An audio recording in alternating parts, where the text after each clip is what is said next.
Yo, what's up mga par? Ngayong araw magkakalikot tayo ng motor at magpipintura. Ayan ang ating mags at i-retouch natin ang ating mga side skirt flarings. Ayan, nilinis na rin natin ang ating brake shoe. Itong radiator fan, try natin ilagay mamaya.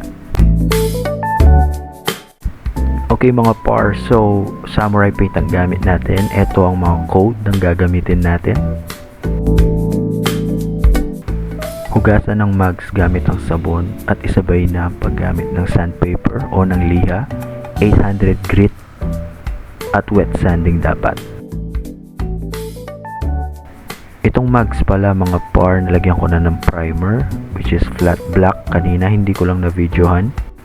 At kung stock naman ang mags mo, hindi mo na kailangan tanggalin ang pintura or strip to metal, rekta primer na.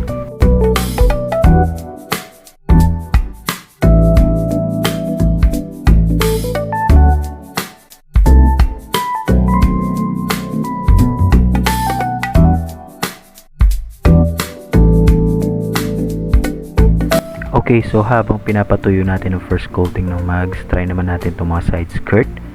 So, ito ang ating mga gagamitin. Itong mga side skirt ko pala napinturahan ko na dati. So, ang gagawin ko, papatungan ko na lang para mas tumingkad ang kulay.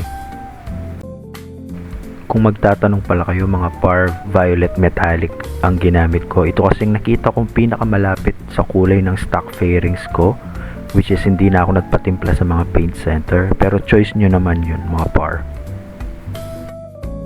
At habang nagpapatuyo tayo, sulitin na natin mag-change oil tayo. Try natin tong ADNOC Voyager na fully synthetic.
Sinunod ko na mga par, i-check itong reservoir ko kung may laman pa.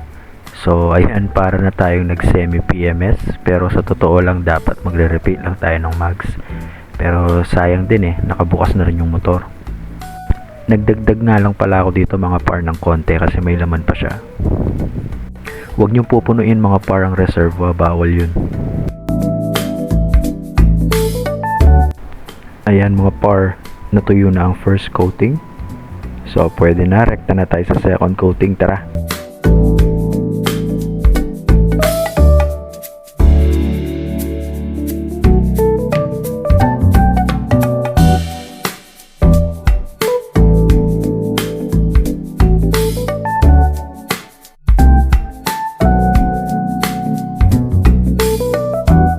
Ito naman par, i-retouch din natin dahil meron siyang mga konting dents. Ayan.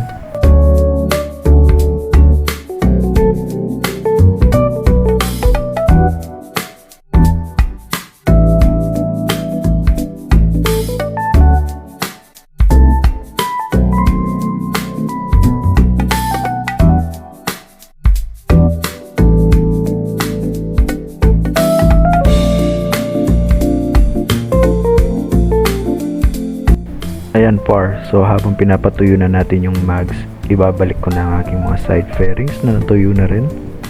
Ayan, pati sa kabila.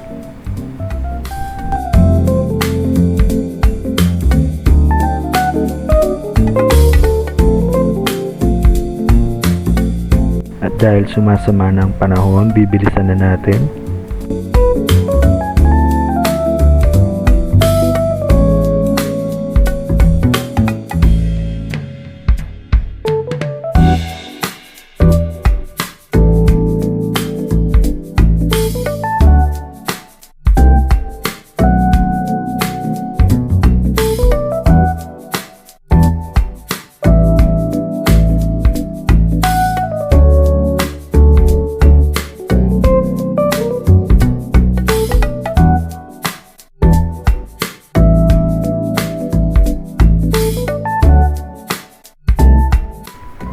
all goods na sa likod. So sa harap naman tayo mga par. Babaklasin natin, mabilisan lang, i-retouch lang to. Ayan.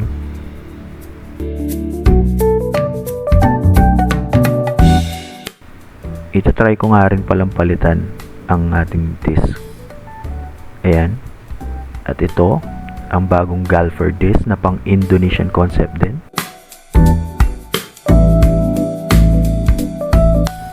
So mga par, hindi ko pala na videoan kaninang nire-retouch ko yung mugs natin. So isasalpak ko na yung Galfer disc.